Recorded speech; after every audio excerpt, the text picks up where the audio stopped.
ఆతిథ్యము చేయ మరవకుడి, దానివలన కొందరు ఎరుగకయే దేవదూతలకు ఆతిథ్యము చేసిరి. హెబ్రీయులకు రాసిన పత్రిక 13:1.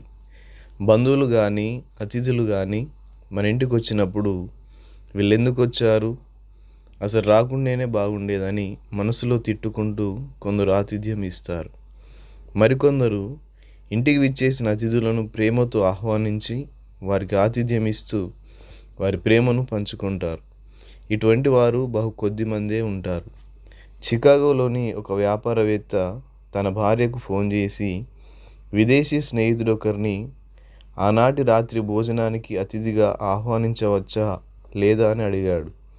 ఆమెకి స్కూల్కు వెళ్ళే ఒక కుమారుడు ఉన్నాడు. చేసుకోవాల్సిన ఇంటి పనులు, వంట పనులు ఎన్నో ఉన్నాయి. అయినప్పటికీ భర్త మీద గౌరవంతో అంగీకరించి అతిథిని తీసుకురమ్మంది భార్య. రాబోతున్న అతిథి కొరకు మంచి భోజనం సిద్ధం చేసింది.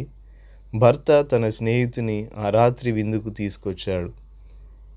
విందారగించిన స్పెయిన్ దేశాధికారి వారి ఆతిథ్యం ఎన్నడూ మర్చిపోలేదు. కొన్ని సంవత్సరాలు గడిచాయి. ఆతిథ్యం ఇచ్చిన వ్యాపారవేత్త స్నేహితులు కొంతమంది స్పెయిన్ దేశానికి మిషనరీలుగా వెళ్ళారు. అయితే కొన్ని కారణాలను బట్టి వారు చేస్తున్న సేవ ఆ దేశ ప్రభుత్వ నిబంధనల మేరకు ఆపివేయబడింది. ఈ విషయం అమెరికాలో ఆతిథ్యం అందుకున్న స్పెయిన్ దేశాధికారి దృష్టికి వెళ్ళింది. గనుక ఆయన తన శాయశక్తులా ప్రయత్నించి ప్రభుత్వ అధికారులను ఒప్పించి అడ్డంకులను తొలగించాడు. తత్ఫలితంగా స్పెయిన్ దేశంలోని ఆ ప్రాంతంలో ఏర్పడిన సంఘము ఇప్పటికీ కూడా ప్రభు సువార్తను ప్రకటిస్తూనే ఉన్నది. ఆ రోజు వారు ఆ విదేశీ స్నేహితునికి ఇచ్చిన ఆతిథ్యం స్పెయిన్ దేశమందు సువార్త సేవకు ఎదురైన ఆటంకాలను తొలగించింది.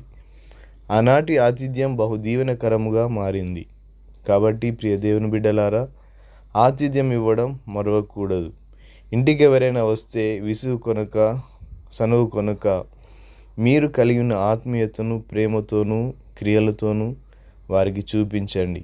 విశ్వాసులు చేసే నిస్వార్థ సేవలు, అందించే ఆతిథ్యాలు ద్వారా దేవుడు ఎన్నెన్ని గొప్ప కార్యాలు చేయగలడో మనకు వెంటనే తెలియకపోయినా ప్రతిఫలం మాత్రం తప్పక ఉంటుంది.